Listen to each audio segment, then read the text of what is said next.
Yan guys, yan tayo manguha ng ating gagawing recipe for today. Recipe for today is tinuto. Manguha tayo dyan sa gilid ng ano. Ganito lang sa probinsya guys. Simpleng-simple lang ang buhay. Pang ulam, nasa gilid-gilid lang. Okay. Ayan, nakita nyo guys. Maliit lang katawan pero malalaki ang laman.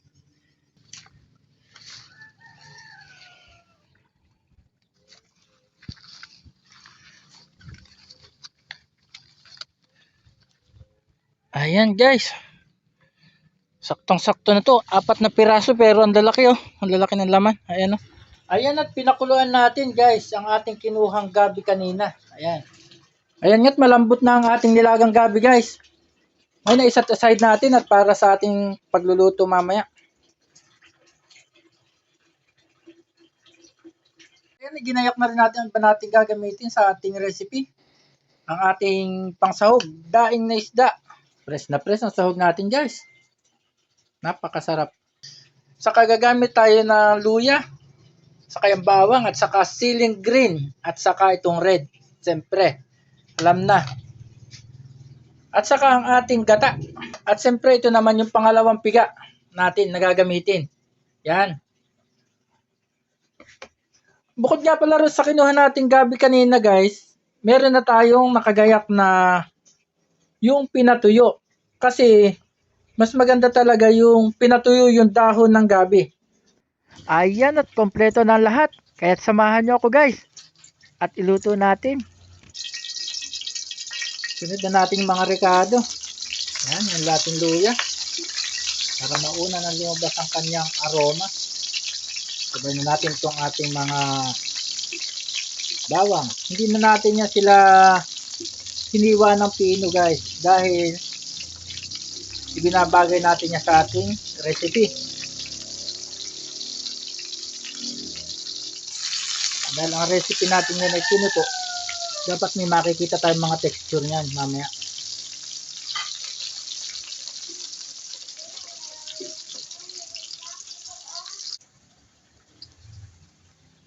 Ayun at golden brown na ang ating mga rekado. Ilagay natin ang ating binili pangsahog na karne ng baboy. So nga pala guys, itong ating version ng tinuto na gagawin ngayon ay medyo minodified natin kumpara ron sa kinagisnan natin na pagkakaluto ng tinuto na daing o di kaya naman ay mga dried shrimp o yung mga ano na pinangsasahog. Nilagyan natin ng karne guys para siyempre ma-appreciate din naman ng mga bata. Hindi lang tayo mga makaka-relate dito. Okay. Something modified lang yan guys sa natural na luto ng tinuto. Okay, halo-haluin lang natin paminsan-minsan at nang mabalance yung pagkakaluto sa ating pangsahog. Meron din tayo ritong pangsahog na daing, kagaya ng pinakita ko sa inyo kanina. Pero hindi na natin siya isasabay rito sa ating paggigisa kasi pinirito na natin siya kanina. Hintayin natin hanggang sa maluto ng tuluyan yung ating karne. Ayan. Medyo golden brown na siya. Ngayon naman ilagay natin yung kinuha natin na mga laman ng gabi kanina. Ayan. Unahin na natin yan kasi medyo although nilaga na natin yung kanina, medyo matigas-tigas pa yan. Pero magbabalance yan mamaya. Then isunod na natin yung ating alamang na gagamitin. Nasa sa inyo yan guys kung anong gusto nyo gamitin na pang-alat. Minsan naman bagoong o di kaya patis. Kagaya nga sinabi ko kanina guys, medyo minodified ko itong pagkakaluto ko na to. Kaya ang mangyayari yan, my own version tinuto.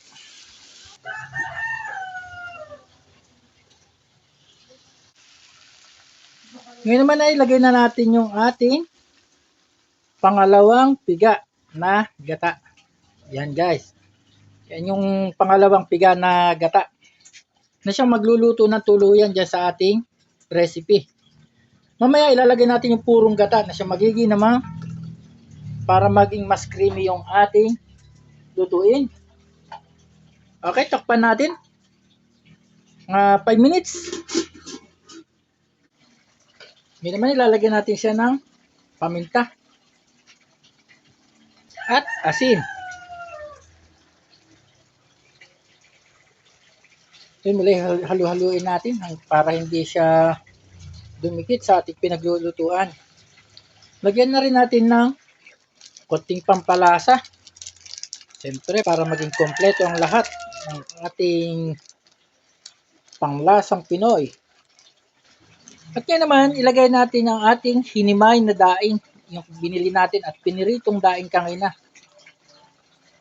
At isunod na rin natin ang ating pinatuyong dahon ng gabi, guys. Yan. Yan ang ating main event. Ang ating dahon ng gabi.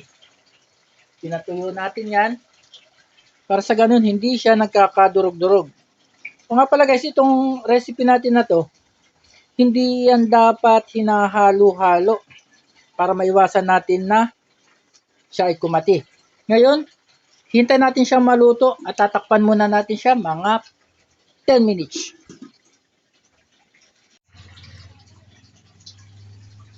Yan. Napakaganda ng kulay guys. Ngayon naman ilagay natin yung ating purong gata.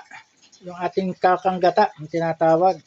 Yan ang magpapakreamy dyan guys sa ating lutuin. Yan. Hintayin lang natin mag-evaporate yan at maigahan ng kaunti. Hanggang sa siya maging creamy ng tuluyan at maging masarap. Okay, hintayin natin. At ngayon, ilagay naman natin yung ating mga konting pangpaanghang.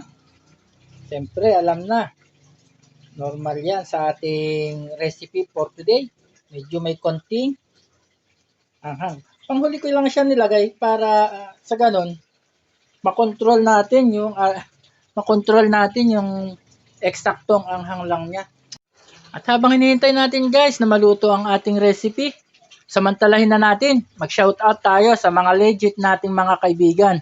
At siyempre, yung mga mahilig sumuporta sa atin at mapagmahal at tumatangkilik palagi sa ating mga video. Sana huwag kayong magsawang panuorin ang ating mga ina-upload na video sa araw-araw.